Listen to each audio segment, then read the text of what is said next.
بسم اللہ الرحمن الرحیم۔ حضرت امام احمد بن حنبل کے چند عظیم واقعات۔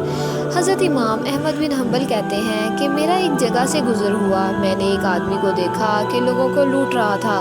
تھوڑے دنوں کے بعد میں دوبارہ اس شخص کو مسجد میں نماز ادا کرتے ہوئے دیکھا۔ میں نے اس سے کہا کہ تیرا کیا معاملہ ہے کہ تو ایک طرف تو خلق خدا کا لوٹ رہا ہے اور دوسری طرف سے اللہ تعالیٰ کی عبادت میں مصروف ہے۔ اس نے کہا، اے امام محترم، میرے اللہ تعالیٰ سے رابطے کے تمام دروازے بند ہو چکے ہیں۔ واحد ایک نماز ہے جو میرا رستہ کھولے ہوئے بیٹھی ہے، اور یہی وہ ایک دروازہ ہے جو اللہ تعالیٰ نے میرے لیے کھولا ہوا ہے۔ حضرت امام احمد بن حنبل کہتے ہیں، مجھے پھر اللہ پاک کے گھر کی زیارت نصیب ہوئی۔ میں نے ایک شخص کو عہد زاری اور گریہ زاری کرتے ہوئے سنا۔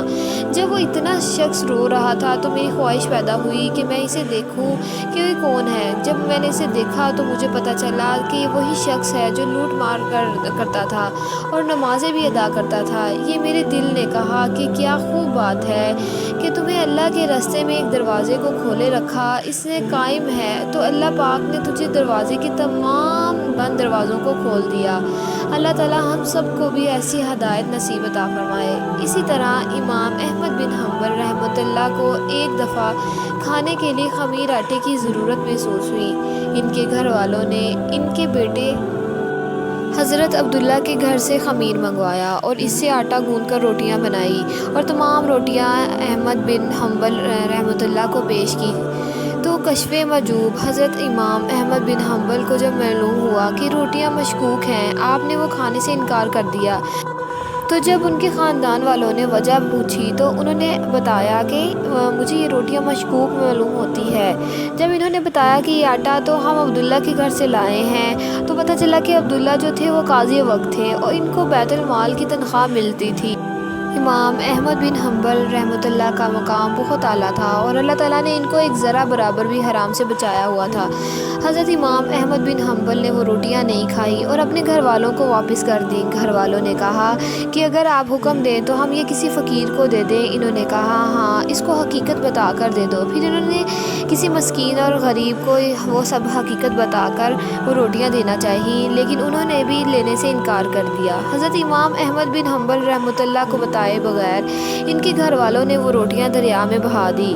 حضرت امام احمد بن حنبل رحمۃ اللہ کو جب معلوم ہوا کہ وہ مشکوک روٹیاں دریا میں بہا دی گئی ہیں تو انہوں نے زندگی بھر دوبارہ مچھلی نہیں کھائی۔ حضرت عبداللہ جان کے بیٹے تھے، وہ بھی بہت نیک اور صالح اور پاک فرمانبردار تھے۔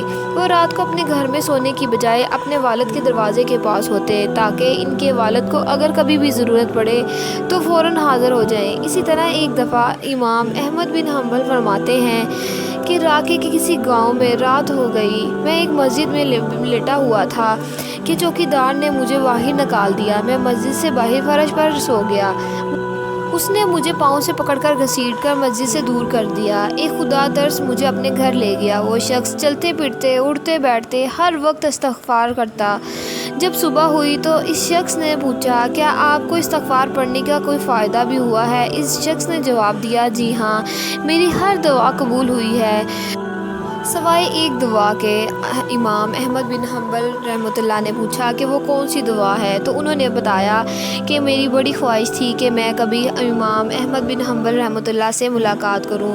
تو حضرت امام احمد بن حنبل رحمۃ اللہ نے فرمایا کہ میں ہی احمد بن حنبل ہوں، اور تم دیکھو کہ مجھے کیسے گھسیٹ کے تمہارے پاس لایا گیا ہے۔ سبحان اللہ۔ اللہ پاک ہمیں بھی ایسے ہی نیک لوگوں کے راستے پر چلنے کی توفیق عطا فرمائے۔